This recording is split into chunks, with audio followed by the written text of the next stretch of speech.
Hi everyone, this is Kim C, and I'm a university fiction teacher devoted to the writings of Stephen King. On this one-woman podcast, I'm prioritizing the underrated King titles, as well as making my way through the Dark Tower for the very first time. And today, everybody, I've returned to the Ka-tet via a very unconventional path, but it was the right one for me. Today's episode and investigation will center around 2012's Wind Through the Keyhole, which is, technically speaking, the last published Dark Tower novel, the 8th one. But it takes place after the 4th Dark Tower novel that is the masterpiece of Wizard and Glass. So technically, though some vehemently don't support this deviation from the path of the beam, it's Dark Tower 4.5. But I don't feel like I completely belong in the sacrilege junk heap for not following canon, because in the author foreword, King himself says the following. For long-time readers, this book should be shelved between Wizard and Glass and Wolves of the Kala, which makes it, I suppose, Dark Tower 4.5. So there you have it, my guys. There is validity for this choice, for this unconventional path. So if you're a little hot under the collar about it, please put the tar and feathers away for another day, as there are many paths. Well, I'm guessing, maybe just 1 or 2 paths to the tower. For those of you who are just joining us for the very first time, hello, and welcome. Really happy to be here with all of you after the 10,000 days of January kept me COVID sick and winterized, but I'm back and healthier and ready to go. And once more, I just have to echo, I have to make sure we're clear with everybody. If this is your first time tuning in, another heads up where you meet me now, where you're walking with me at this very moment in time. This episode, please know that this is my very first run. First time ever in my life through the Dark Tower novels. I've never read them before now, and sadly, it's taken me way longer than I'd like to continue the journey. You guys were there. I mean, unfortunately, my 2023 was an absolute blame the mono bullet train. It blazed by, and I blinked, and before I realized what had happened, I wasn't able to rejoin Roland, Susanna, Eddie, Jake, Oi. I'm just baffled at the speed and busyness of last year, and I'm very sad at how much I had on my plate. I was rereading some mainstream King picks. My Stephen King book club was popping off and going well, and before I knew it, the year's over. No Dark Tower return. But I'm absolutely thrilled to be with everyone here today, 2024, Year of the Dragon, this episode. A blissful, joyous, highly sought-after return to the Ka-tet. Oh my goodness, buddies. Okay, so regarding the 300-ish pages that make up this story of Wind Through the Keyhole, what I'll start with, where I must begin, is that I absolutely loved the hell out of this thing. My guys, this story. I'm telling you, double chef's kiss, round of applause, all the snaps. This is one of those King stories where I quite literally throw up my hands as I'm reading, and I just kind of shout out loud, I don't know how he does this. I don't know how he does it. How is he this good? How is he this brilliant? How? I can't even pretend to know, but my loves, I relished every single page of this beautiful story, novella, short story. We're going to break that down a little more later, but wow, I'm so incredibly impressed. I was feverishly jotting down notes, rereading passages. I loved it. Once more, I've not yet made my way through all the Dark Tower books, so technically I am clueless, minus 1 or 2 spoilers I've encountered along the way. I think they're pretty minor though, but I'm very much in the dark about Wolves of the Kala, have no idea what's going to happen there, definitely clueless about Song of Susanna, and absolutely zero knowledge about Dark Tower 7. So you must keep that in mind as you listen further. So if at any point in this episode I sound like a complete dumb kid, it's because there are 3 books I haven't yet read.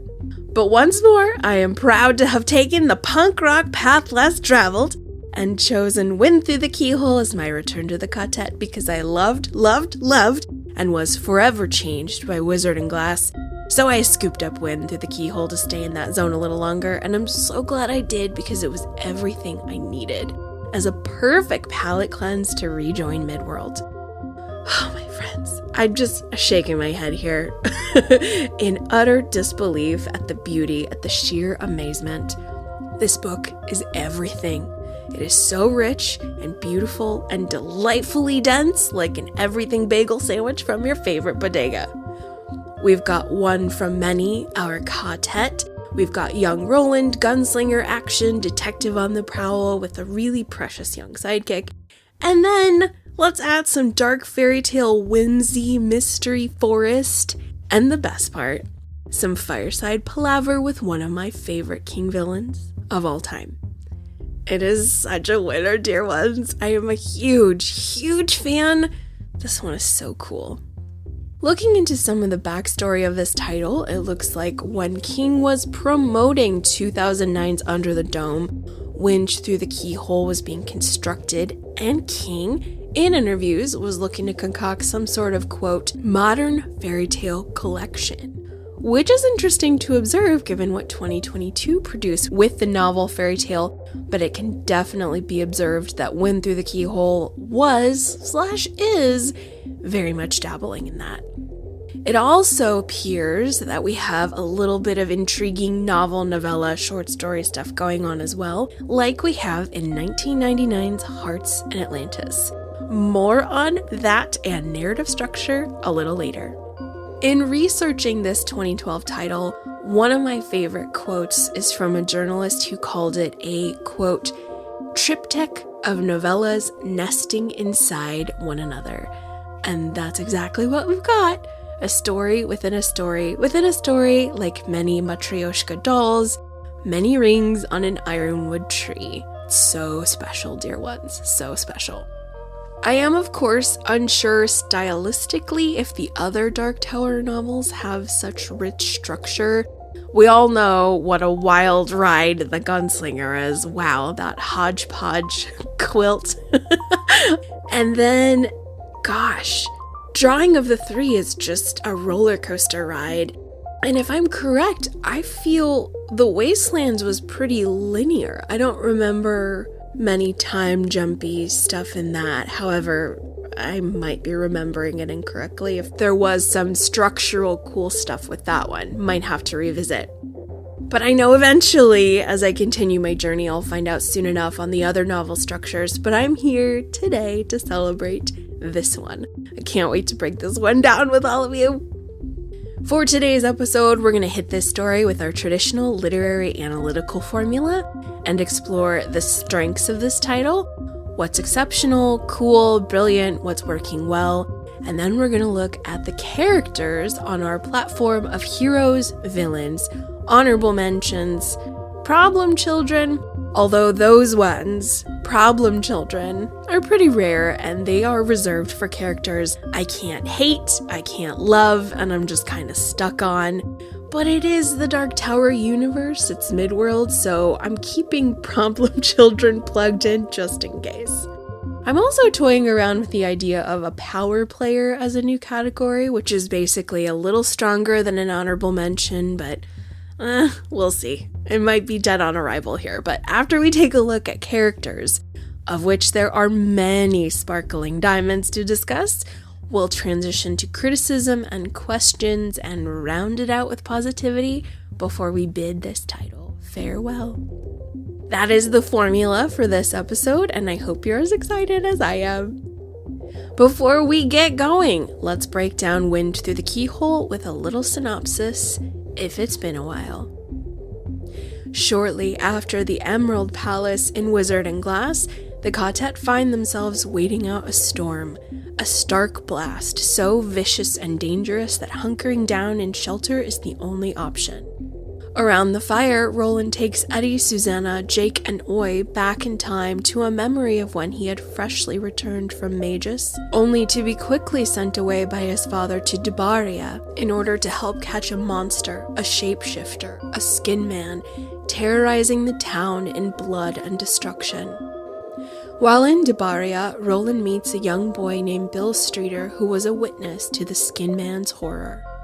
To ease and befriend the boy, Roland tells him a favorite bedtime story his mother used to share, a tale of brave Tim Stoutheart, the endless forest, and the Barony Covenanter called The Wind Through the Keyhole. Alright, ladies and gentlemen, the story is so rich. That might be our keyword here. I have a feeling I'm going to use it a lot.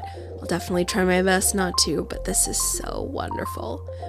I'm so pleased and happy, and I'm absolutely loving my return to the tower. Let us now, dear ones, begin with Once Upon a Bye and start the show.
Okay, babes, this is the strength section for 2012's The Wind Through the Keyhole. I have before me my 2012 Scribner American hardback with some rather beautiful and magical cover art on the front and back. I am a huge fan. We have young Tim Ross, our little Psy/naughty fairy named Armanita. We also have the swamp people and the tiger.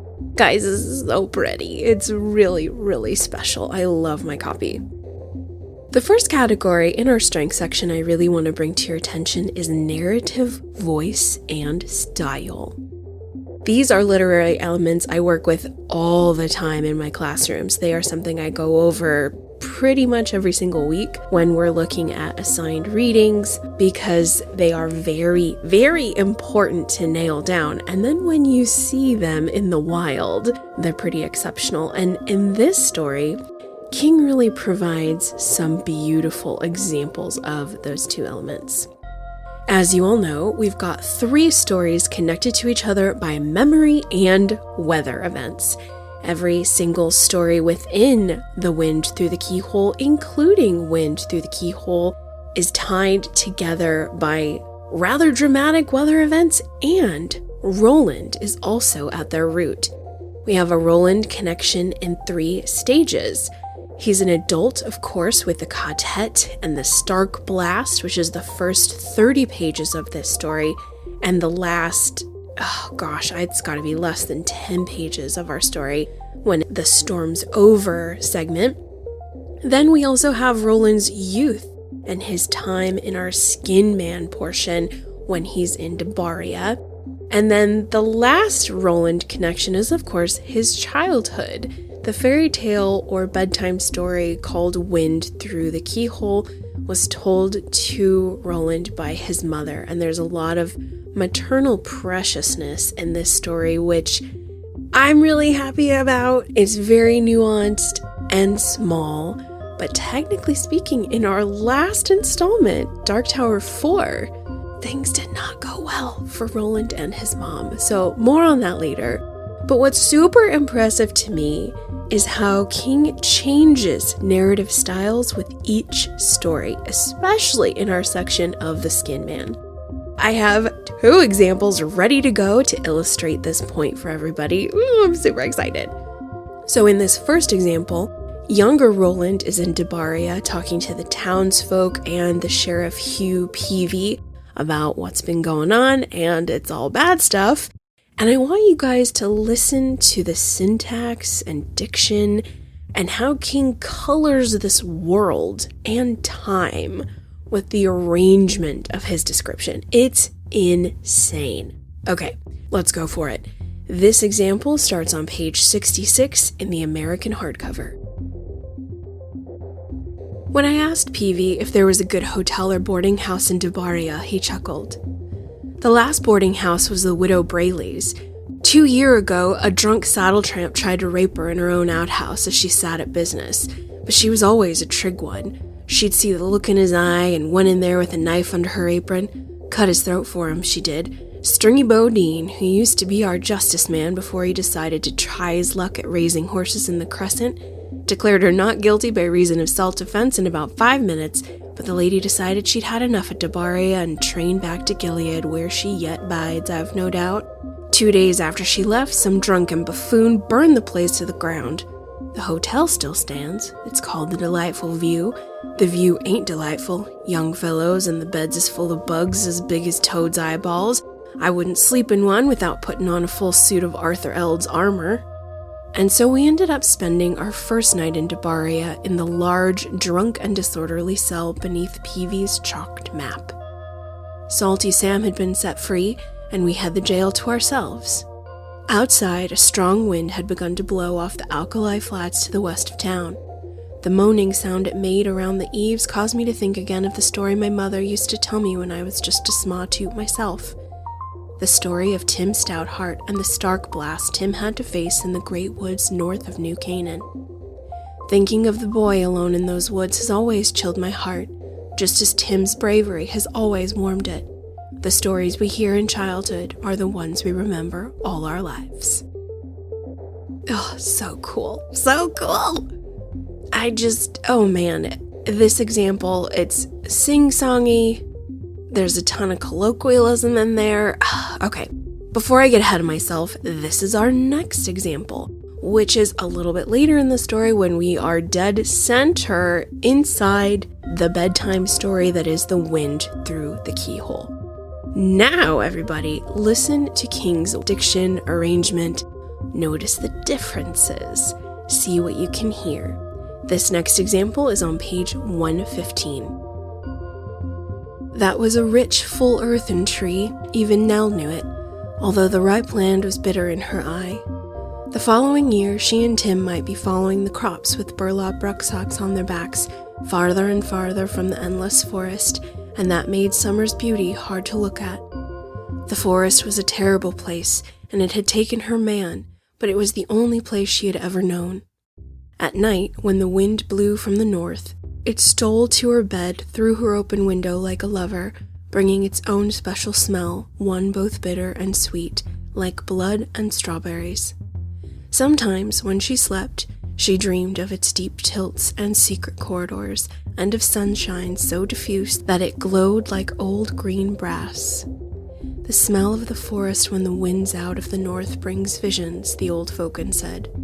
Nell didn't know if this was true or just chimney corner blather, but she knew the smell of the endless forest was the smell of life as well as death. And she knew that Tim loved it as his father had, as she herself had, although often against her will. She had secretly feared the day when the boy would grow tall enough and strong enough to go down that dangerous trail with his da, but now she found herself sorry that day would never come. Smack and her Mathematica were all very well, but Nell knew what her son truly wanted. and she hated the dragon that had stolen it from him. Probably it had been a she-dragon and only protecting her egg, but Nell hated it just the same. She hoped the plated, yellow-eyed bitch would swallow her own fire, as the old story said they sometimes did, and explode. Oh my gosh. Friends, what a stark difference. I'm just so... I love it so much. My God, it's so rich. It's so rich and great. I can't do what he does. Who can? Okay. So, with these two examples, specifically our first example with PV and Devaria, is very, very much borrowing from the playbook of Larry McMurtry, maybe even Zane Grey. I actually just acquired a very nice copy of Lonesome Dove, which is said to be one of Stephen King's all-time favorite novels, and I get it, it's pretty epic and amazing. But Cormac McCarthy, let's throw him in there as well. All of those writers have a deep masculine edge to them, and there's a lot of saturation of these small western towns in their work. A lot of the setting's colors and shapes have soaked in, and that's what King plays with in these small and not so small areas of Midworld. He really lets the local color seep into all aspects of life. It's incredible. But then with our second example, it's very ethereal and light, and the narrative tone is kind of floaty and disconnected. And it's just incredible that we have both narrative styles in the same story. It's so rich, guys. There's that word again. I'm telling you, it's gonna pop out a lot. Just like the word power with Carrie. It's gonna be everywhere because I feel we have a lot of that packed into this title. Our first example in Devaria is very close to how Wizard and Glass was operating, which is why narrative voice in that novel is absolutely off the chain in terms of amazement. Oh gosh, you guys know, man, that is a beautifully written book. But friends, I was so impressed with what I was able to observe in terms of varying narrative voice and style in such close proximity. In 300 pages, we got a lot of story jammed in, and I'm going to unpack this more in our criticism section because it's sadly not enough for my greedy paws. But our next category of strength is one that, take it with a grain of salt because I haven't yet read the other Dark Tower novels. I know I'm a broken record with that. But in this story, I really enjoyed the archetype parallels. So what I've noticed in my now 4.5 Dark Tower novels, we've got a very, very big thing with Jake and Roland in this father-son, maybe older brother or younger brother dynamic, but I'm really leaning towards father-son dynamic more. And in this story, we kind of have the father-son dynamic all over the place. Of course, once more, we return to the Ka-tet, who's freshly back from hearing the tale of Roland's youth in Magus, and Jake and Roland have a very complicated relationship due to what happens in the Gunslinger. You guys know what that is. I don't want to spoil it for anybody who's maybe not aware, but maybe you wouldn't be listening to this episode unless you know what happens, so we're just going to take a chance. Basically, there's a loss of life within the Gunslinger, which causes the very complicated relationship between Jake and Roland. That relationship seems to remedy within the Wastelands, but it's still a little sticky. Then, in our second section of this story, The Skin Man, we actually do see Stephen of Gilead speaking to young Roland. He gives him this assignment. He's not allowed to take his normal friends, his best buddies of Cuthbert and Elen. He's not allowed. For one reason or another, I know I wrote it down, but it's not coming to me at this exact moment. I think he wants another gunslinger with him by the name of Jamie DeCurry, who I really liked. More on him later. But we have that interaction between Stephen and Roland. It's not very long. We know there's a lot of respect for his father, but I don't know if there's a lot of warmth and closeness there. And then, within Wind Through the Keyhole, we have young Tim Ross, who's the son of Big Ross, who we learn was a very loving, kind, good man. And of course, that relationship doesn't last as long as we would like, so we have another father insert in the role of Big Kells, who's a terrible example of a father, as he is an abusive alcoholic. Emphasis on abusive. But I'm just noticing this father and son dynamic all throughout this story, especially at the very end with Tim and the tiger. I don't want to spoil that for anybody if you haven't yet read this story, because it's a huge twist. It is magical and amazing, but I'm really catching on to some very huge symbolism between Jake and Roland, and the role between father and son in this world. And I don't want to go too far off the grid, but I have a personal theory, and it's very just loose goose throughout King's writing. A lot of people who know the Stephen King biography keep in mind that King was not raised with a paternal figure in his life that we know of. I think his father left at a very, very young age, so he was raised by a single mother, he and his brother, and so King was kind of, at least from what I've read in interviews, kind of always hunting for his father.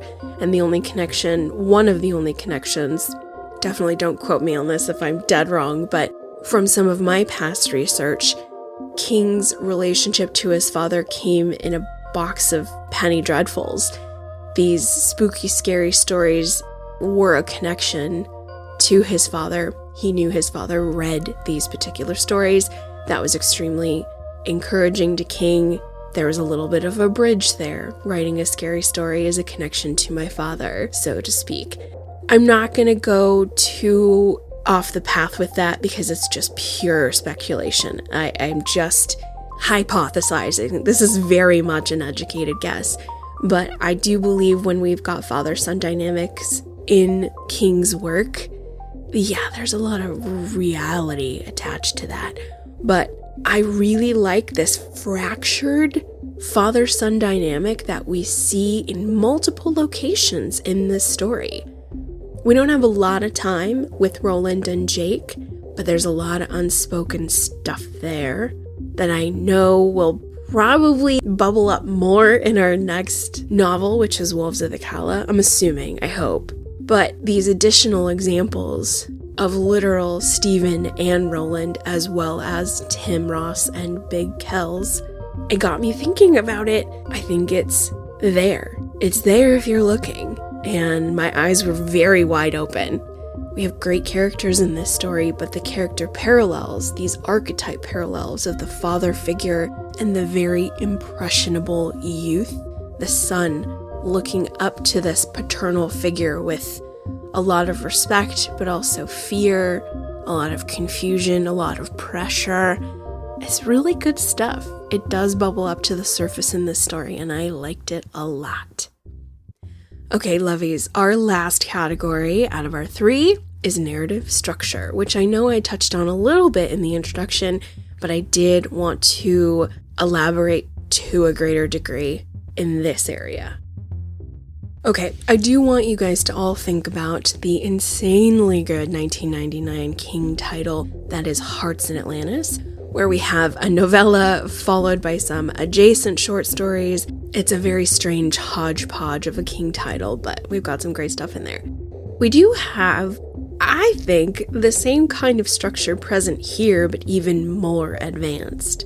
In Hearts in Atlantis, our main character of Bobby Garfield is the child character in our first novella, that is Low Men and Yellow Coats. So good, obsessed. And then Bobby's an adult in the last short story, which is Heavenly Shades of Night Are Falling, which is a beautiful song, by the way. You guys need to get that in your life. Meanwhile, we have some loosely connected middle stories via a few characters bleeding into them within Blind Willie and Why We're in Vietnam. I think there are some echoing characters. And I also think that's a novella. I'm forgetting. I'll have to pull out my notes for Hearts in Atlantis, but I know we've got maybe 2 novellas with a scatter of short stories. But Hearts in Atlantis is kind of unrelated. I want to say that one's the outlier. It's the standalone college drama. However, they all are connected via Vietnam, growing up in 1960s New England, slice of life stuff. They are all under the same blue umbrella. I'm sorry about that. I just read Mr. Mercedes, so if you know, you know. I had to throw that in there. But yes, here in Wind Through the Keyhole, nothing is really as disjointed as it is slightly in Hearts in Atlantis. It's kind of like an infinity image in a mirror. The first image leads into the second image, followed by the third, and they, like I mentioned, have Roland at their center, like ripples in a pond. I'm just really, really pleased with it. We're going to talk about this more in our criticism section because, yeah, I'm wanting more in certain sections. But I really like that King was entertaining the idea of some connected stories inside the Dark Tower world. And if I'm being honest, dear ones, I just explored 2022's fairy tale last year. I liked it. Let me be specific. I liked the first 2/3. The first 2/3, which I think I'm pretty adamant about in my actual episode coverage. First 2/3, very enjoyable. Last third, no sirree Bob. Got some problems. But in this story, especially with Wind Through the Keyhole, which really channels that kind of magical, whimsical, fantastical that we do have in 2022's fairy tale, guys, it's just done so much better in this story. Oh man, it's so much better. It's so much richer and deeper, and it's working. And having just spoke with Nat Cassidy a few weeks ago, months time is an irrelevant structure at this point. But Nat was so dead on when he talks about how the character within fairy tale loses the stakes. But in our adventure with Tim Ross, there's a lot of stakes, there's a lot of risk, there's a lot of danger. It's just done really, really well. I'm so pleased with it. But the narrative structure of the Ka-tet bleeding into young Roland, bleeding into this very beautiful memory, this story that at its heart encapsulates the bond between Roland and his mother. There's a lot of power in this structure, friends. I really think that it's something if we put it under the microscope. I really think there's something to it. These stories essentially have to bleed into the other the way they do, and they circle back around, which is something I don't feel happens in Hearts in Atlantis. It's a little bit clunkier and messier. Still fantastic, don't get me wrong, love that title. But this is very artistic, lovies. This is really, really sophisticated and pretty. If you look at this geometrically, which I do sometimes in my mind, if I view a story like blueprints, we have our 2-block foundations with Roland and the Ka-tet in present day, and then we kind of descend in this V to this area of Debaria, this very frightening adventure that Roland is forced to go on by his father Stephen. And then at his heart is this little sphere that is the Wind Through the Keyhole, and it's at the very center. And dang, friends, this is pretty. This is a very pretty story. I'm really into it. I could definitely go on and on in this section, but I have a feeling we're going to bring up some of these categories again as we move forward. So to recap our strengths for 2012's The Wind Through the Keyhole, we discussed, of course, narrative, voice, and style. Hold the phone. So in love with it. Wow. We've got some beautiful voice being explored in these sections. Very impressive. Our second category is archetype parallels, specifically the father and son dynamic. It is all over the place in this story. It's very rich, very symbolic. I'm into it. And then lastly, our third category is narrative structure. We've got the story within a story within a story, the ripples on the pond, the sacred three. Really, really cool stuff, guys. I'm very impressed with what we have. And that will round out our strengths. Our next section will be discussing the characters within Wind Through the Keyhole. So saddle your horse and grab your 6-shooter. We're headed to Jefferson Ranch.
Alright, Ka-tet, we are one from many.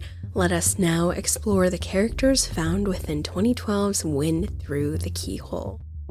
My first character is a sweet little angel by the name of Billy Streeter, or Young Bill. I actually forgot to mention this character in our previous sections of the strengths, because we really do see that father-son dynamic with Roland and young Bill when Bill is found in Debaria after a terrible Skin Man massacre.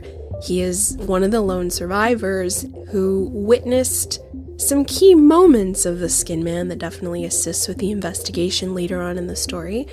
But this little guy has lost his father, and he's really glomming on to younger Roland like a barnacle. He is terrified, he is worried, he is nervous, but he wants to help and he wants to stay close to Roland, and it's pretty precious. So this is another echo of that father-son dynamic I mentioned in our strength section. Not only do we literally have Steven and Roland chit-chatting on his next mission, we see their dynamic a little bit more, but we do get to kind of see this relationship with Roland and young Bill that's kind of reminiscent to him and Jake, although Jake, I feel, was so... precocious isn't the best word, but for lack of a better word, I would say precocious, just because Jake seems so adult. He seems very mature for his age, and it's probably because of his parents. And Jake's own father, if my memory serves me correct, was pretty crappy. I actually think he was on coke. I'm pretty sure. So Jake doesn't really have the best parental influences. I feel he's one of those examples of being a child that is seen and not heard. But without going too off track, I just really enjoyed the character of young Bill, or Bill Streeter. He's at that age King likes to explore a lot. He is 11 years old, so not quite a teenager, still very young, still loves candy, and is incredibly impressionable, trying to be brave through the scary things. He's very delightful. I really enjoyed his presence in our story, and he's definitely a hero. Our next character will take us into the Wind Through the Keyhole bedtime story, where we have an even more impressive 11-year-old Tim Ross, aka Tim Stoutheart. This young boy is just, oh man, guys, he just made my heart so happy. He is such a good son, loving son, loves his mother Nell, really dutiful, kind, helpful, and at the same time, he likes learning. Even though the majority of the children in this rural community are going to have to be loggers, as that is the main commercial trade within the village of Tree, he definitely doesn't squander an opportunity to learn more than that. But Tim is incredible, and the adventure he goes on, the pain he endures, the trauma, whoa, this poor baby sees some stuff. Oh my god. I mean, it's of a time where children were not children for very long, unfortunately. Tim sees a lot of violence, a lot of terror, a lot of things that an 11-year-old should never ever see, but he rises above, perseveres, and one of my favorite parts is, this is kind of, how do I describe this? This is kind of like a tricky part of the story, where Tim encounters some really local people. They're kind of swamp people, which they remind me of the slow mutants from The Gunslinger. It's part 3 or 4, the slow mutants. Don't kill me, Tower Junkies, I'm sorry. But I know that the slow mutants were very much in the mountain. They were kind of freaky mountain people. Well, these guys are freaky swamp people. They're a little startling to look at. They seem to have some sort of biological blight upon them. Like, they're sick. They're not doing so good. But I would have screamed in terror and pissed myself if I saw creatures such as these. Tim is polite. He's very kind. They are kind to him. He keeps his cool. I would have lost my mind, you guys, if I saw a non-human. Granted, this is a magical time, so maybe he's seen wild creatures and things similar to these folk, but my god, I would have crawled up a tree and stayed there until I starved to death because I would have been so terrified. But he's so brave. He's such a wonderful hero. He just keeps on, keeps going, perseveres, and he is a wonderful protagonist for a hero story. Man, this is the definition of a hero's journey. The whole Wind Through the Keyhole is a beautiful example of Joseph Campbell's hero's journey. So if you're a Campbell nerd like myself, you will really, really enjoy closely examining the beautiful adventure that Tim goes on. It's pretty pitch perfect. Definitely A+. So I really, really love the character of Tim. He is sweet, he is good. I think it's okay that he is just those things because he's 11 and we don't have enough time to create additional complexities that we have within our Ka-tet and in this rich world. It's okay that he is just good and the hero of the story. It's working really well, and he's so memorable and inspiring. I'm a huge fan. My next is definitely a hero. Love this lady. She is the Widow Ardelia Smack. So she is a veiled woman. We find out that this lady, gosh, I need to scribble my notes with less frenzy because I have here that she's veiled and I have leprosy ? But I don't think it was leprosy, but she's missing an eye. Something happened to her face and she covers it, and she also has become the town teacher for the village of Tree. She teaches a lot of stuff, including mathematica, geography, languages, reading, writing. Like, she's helping these kids out, and she is all they have, the Widow Smack. A lot of people aren't a fan of her methods because they believe their children should be in the forest helping cut down trees and doing all the hard stuff with their hands. Other people in the village, like the Ross family, support the Widow Smack, and the Widow Smack is definitely a huge ally for Tim on his journey. She helps him immensely. She helps everybody. This lady is very cool. I do need to jump back to the Little Sisters of Eloria to see if there's any connection there.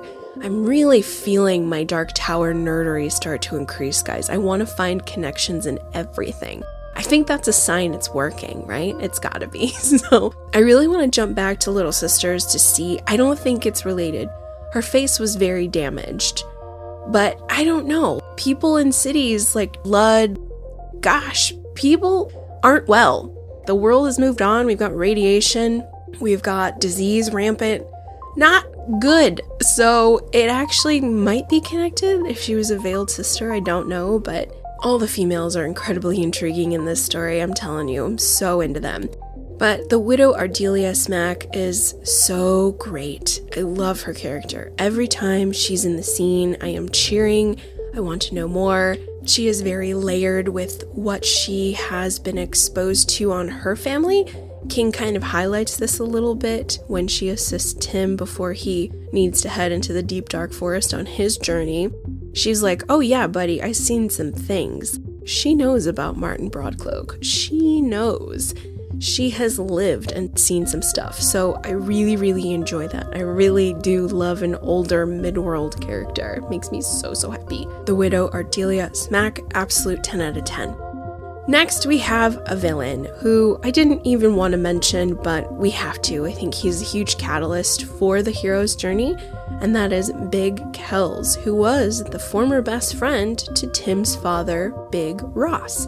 Big Ross is the definition of gentle giant, good father, loving husband, all-around good guy, and let's just say his buddy Big Kells is the last to see him alive. And he decides to marry Nell Ross and, quote, take care of her, even though quite the opposite happens.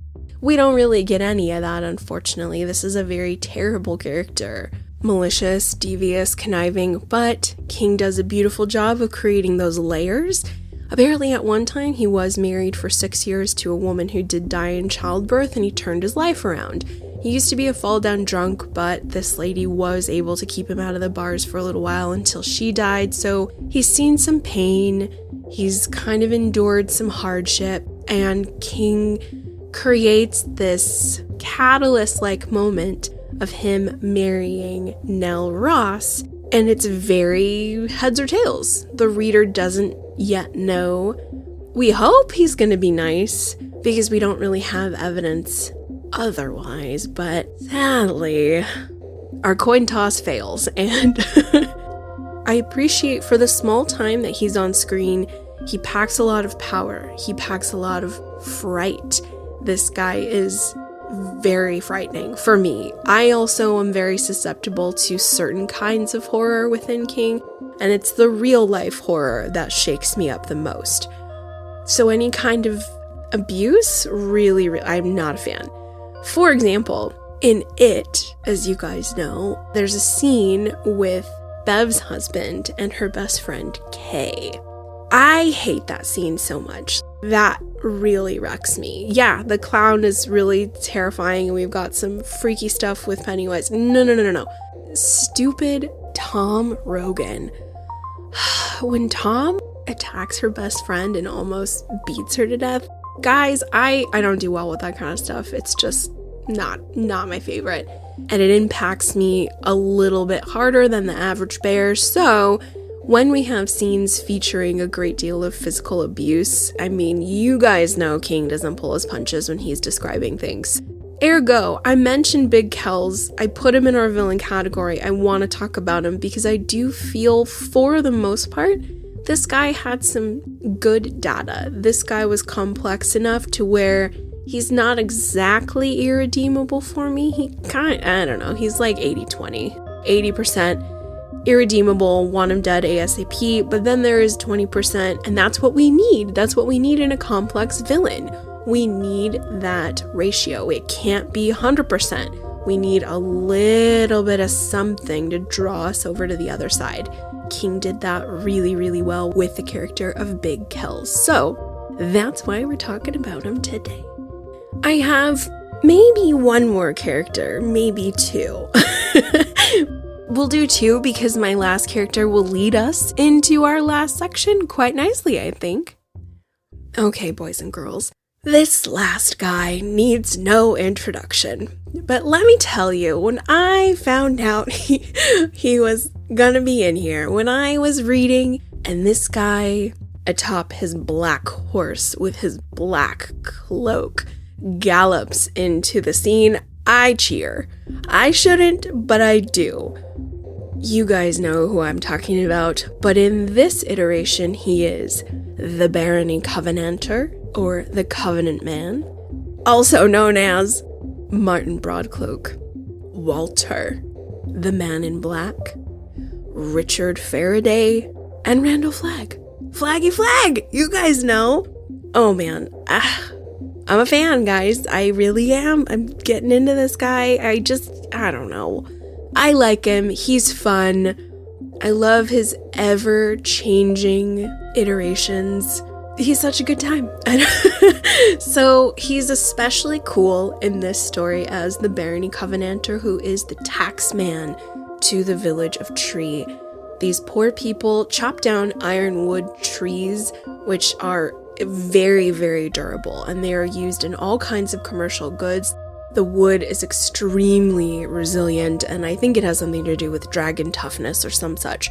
But yeah, if they ain't making money, they can't pay the taxman, the Barony Covenanter, and that's how he enters into this story. It's so, so good. And one of my favorite scenes in The Gunslinger is, of course, when Roland catches up to the Man in Black and they have a fireside palaver. And ladies and gentlemen, we have fireside palaver. I don't know why I love it so much, but I do. Young Tim Ross is summoned to this fireside chat with the Barony Covenanter. God, it's just so good. There's a lot revealed, that's all I will say. A lot of secrets, and of course, Flaggy, as we know, is a huge trickster, so there's a lot of truth he does tell, but of course it's only for the damnation of those connected to it. It's never pure truth, meaning this is not going to benefit your life. This is the kind of truth that destroys your life. But it is essential. It is necessary. Oh, there's just so much nuance with Flagg.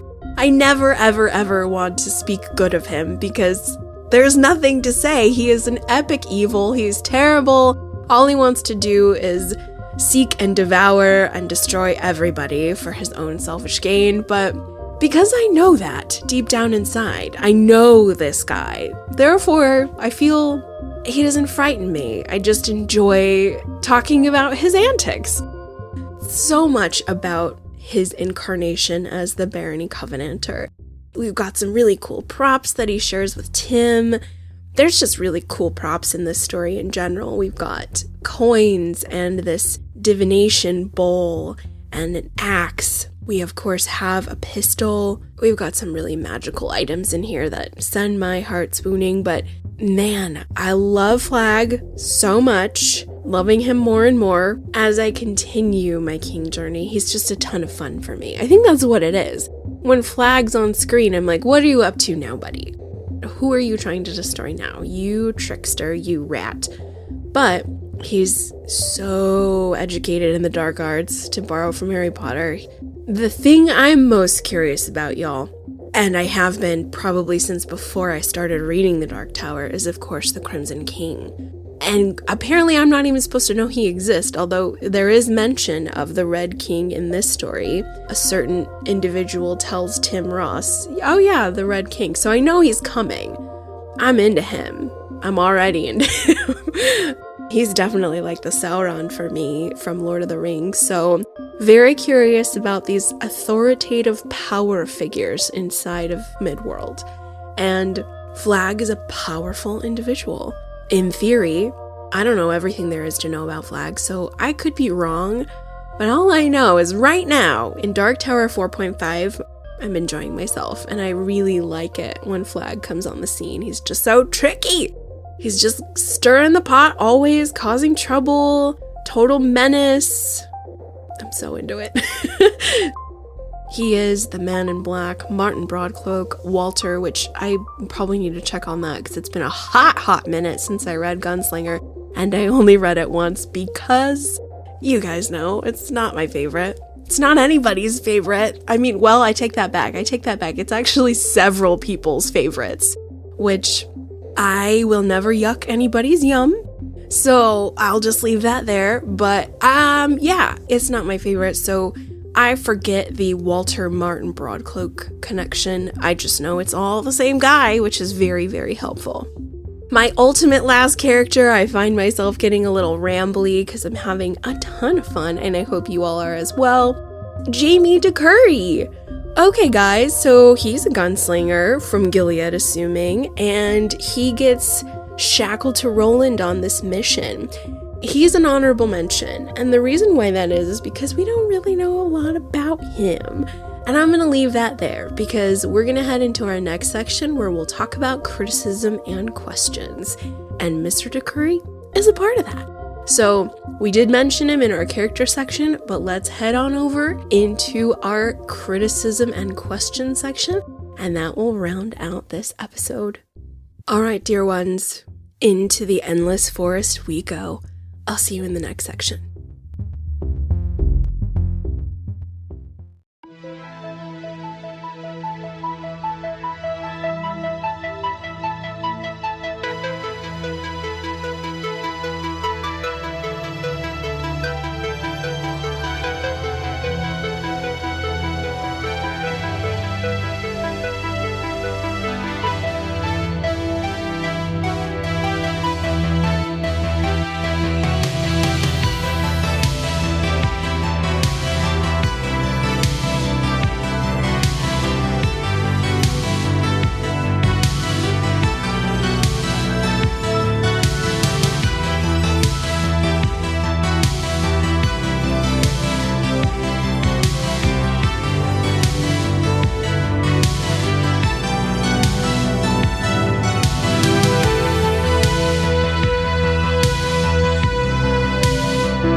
Alright, boys and girls, this is our last section for 2012's The Wind Through the Keyhole, where we will be examining criticism and questions. But before we do that, let us recap the characters we covered in our previous section. We took a look at 11-year-old young Bill Streeter, who is an absolute delight and survivor of the Jefferson Ranch Massacre. Next, we took a look at another 11-year-old young Tim Ross / Tim Stoutheart, who lived in the village of Tree and is a huge mythical hero that greatly influenced Roland's life. Next, we had the village of Tree teacher, helper, hero extraordinaire, the widow Ardelia Smack, the veiled lady who really helps a lot of people out. Next, we have antagonist Big Kells, very big no good guy right there. We have an iteration of Mr. Flag, Martin, Walter. Throw another couple aliases on the flag heap with the Barony Covenanter. My first critique has to do with the character of Jamie DeCurry. He is somebody that I mentioned a tiny little bit in our previous section, but what we know about Jamie is he is a gunslinger from Gilead, and I completely forgot about this until I did a tiny bit of Dark Tower wiki peeking. I promise I didn't reveal too much, but there's a lot of mystery surrounding this guy. It looks like it's a thing. But he is a gunslinger from Gilead, and he was in The Gunslinger, the original first novel of this series. I completely forgot about that. But it was when Roland was training with Court and all of that drama. So Roland and Jamie DeCurry go back. They are not strangers.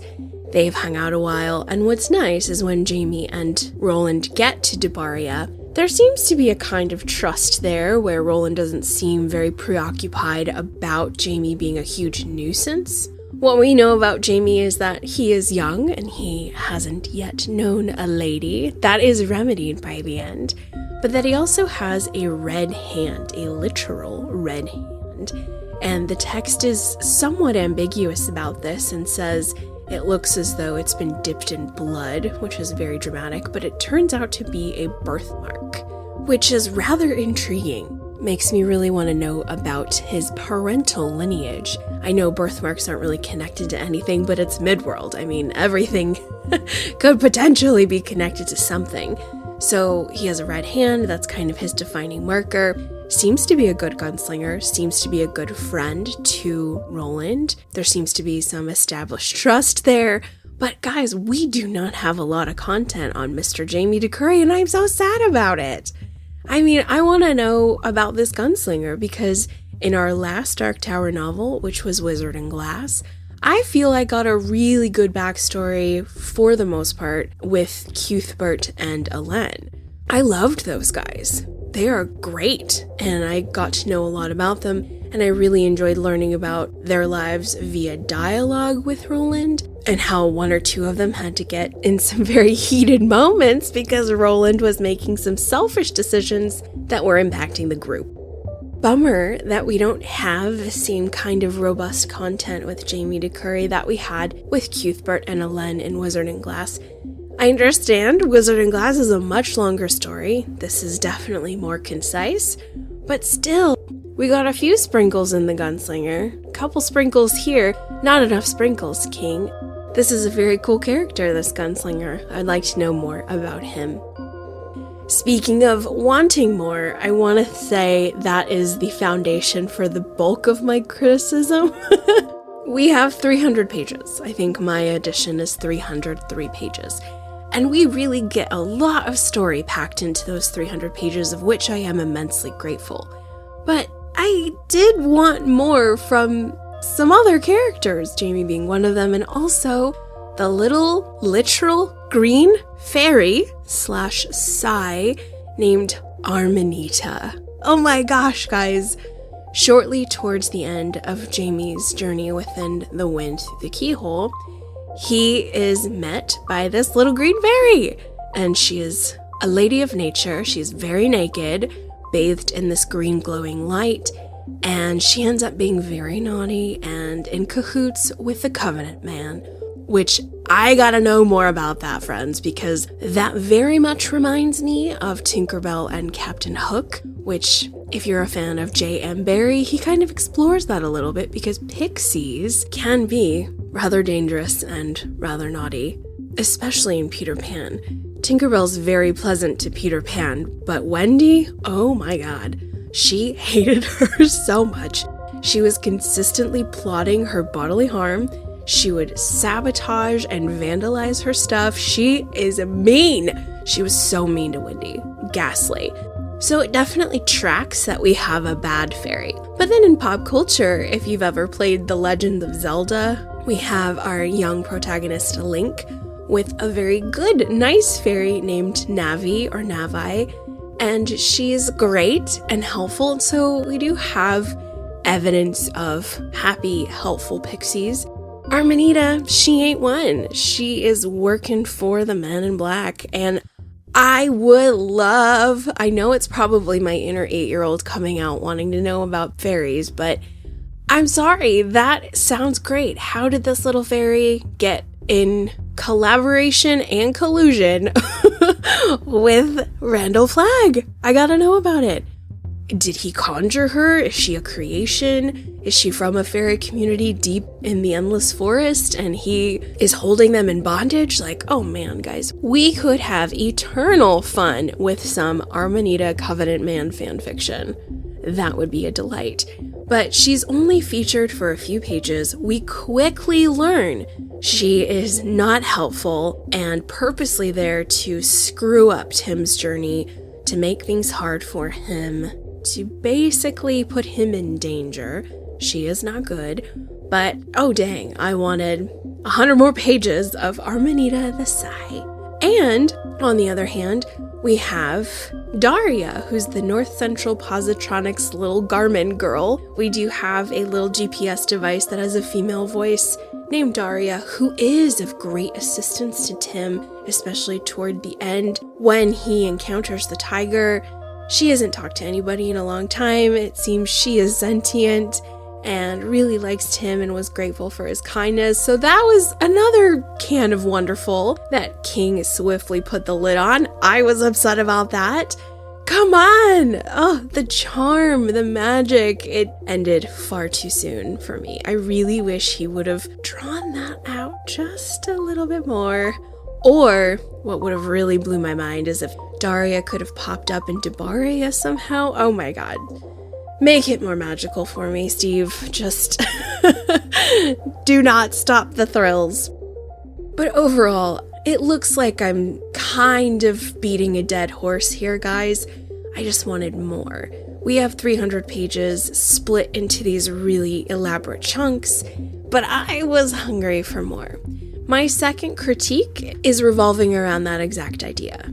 I just want more. Because when we break it down, our first chunk, our Roland and Ka-tet present day, is really only about 40 pages in length, dear ones, and that is tragically small. Oh, that broke me. We've got about 30 pages at the beginning and around 10 to 15. I really think it's like 10 pages, brutal, at the end. Very, very small Ka-tet chunk there. And then next, we have approximately 100 pages of our Skin Man portion split into two pieces. So we got 50, 60-ish, and then the rest at the end. All in all, that's around 110 pages, a little less. And then our largest chunk is 155 pages in length, and that is the novella of The Wind Through the Keyhole. Skin Man's definitely a novella. I would not call our Ka-tet portion long enough for a novella. 2 novellas, 1 short story. Oh man, yes, I think it's perfect as is. Deep in my heart, when I look at this title, sitting on the shelf, I'm extremely satisfied and I wouldn't really want to change anything.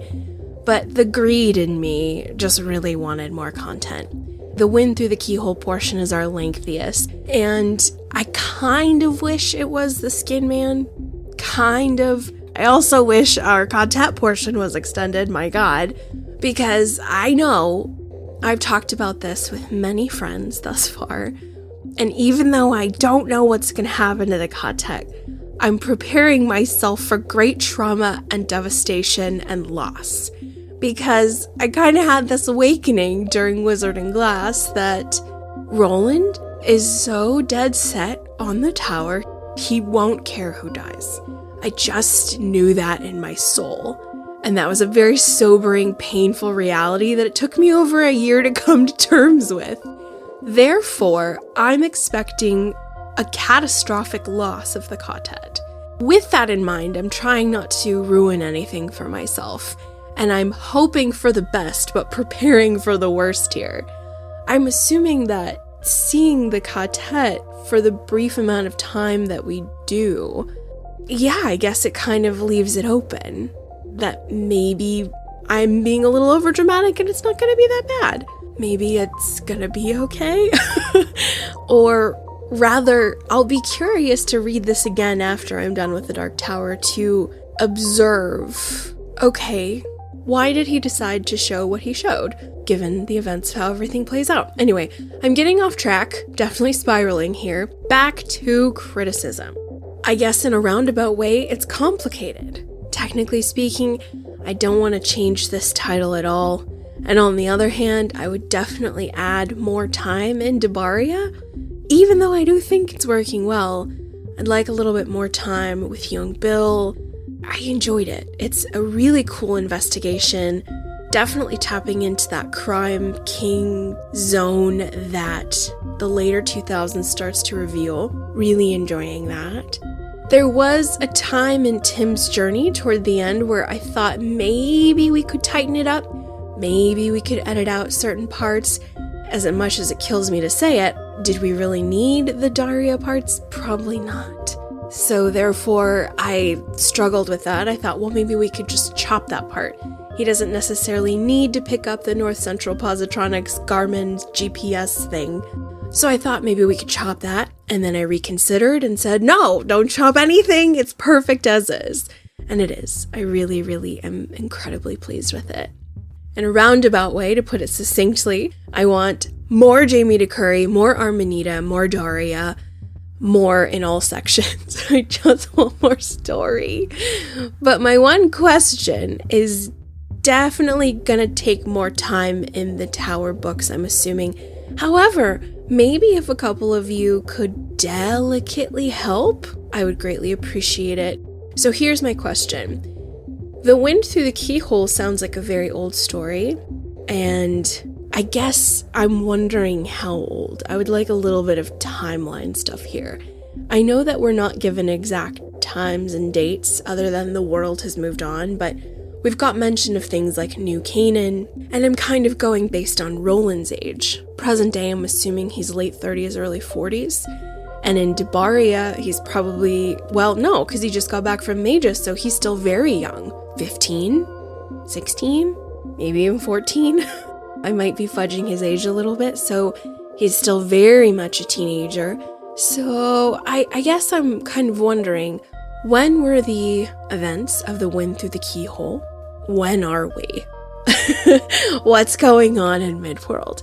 And perhaps I'm just unable to ask that question at this time. Perhaps I just need to spend more time in the tower. Perhaps I need more time in Dark Tower appendices. I'm thinking that that's going to have to happen. I'm thinking that's where we all kind of have to go for these questions. I know that there are some terrific guides that have been published to assist on one's journey. That's my question, is when are we? I only really have Roland's age, but time is kind of different in Midworld because Roland, is he 40-ish? Or is it much older? Because I don't think they're human years, they're Earth years. This is different. This is Midworld years, right? So is he like double that? 80? People age differently? Or maybe he's much younger, but he's looking 40 because of all of the radioactive chemicals floating around? I guess I might need to do a little bit of studying before I head into Wolves of the Kala. If that's possible, if that makes sense, I don't know. So this is my kind of call for assistance, everyone. Tower experts, what do you advise at this point in terms of grounding myself a little bit based on what I've learned from the Wind Through the Keyhole? Because that seems like a very old story. Old.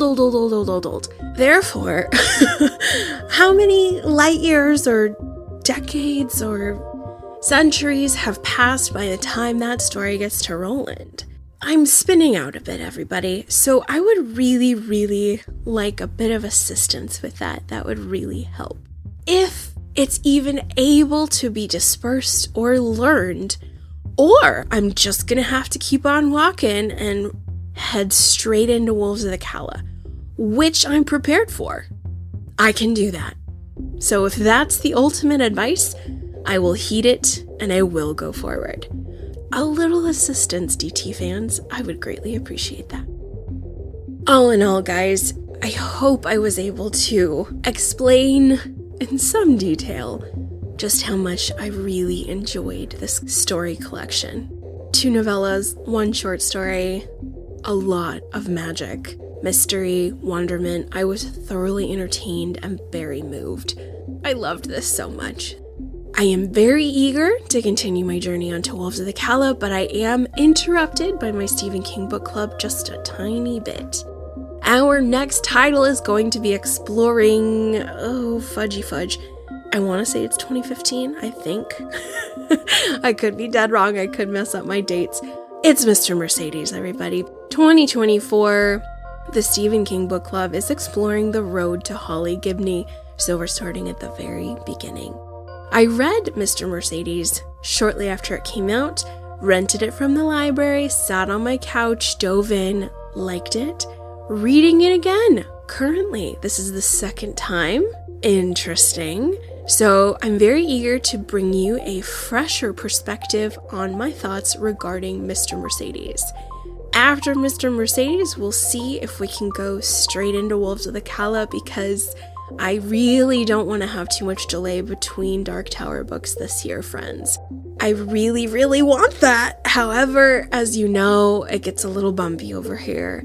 Something might jump out at me that needs to be read first in terms of Stephen King underrated exploration, so we'll see. But I want to read Wolves of the Calla very, very soon. Until then, thank you guys so much for listening. I really appreciate all of you. If you haven't yet said hello and written into the show, please do. You can say hi on all of the socials, Threads, X, Instagram, or you can send me an email at underratedsk@gmail.com. I would love to hear from you and I will write you back promptly.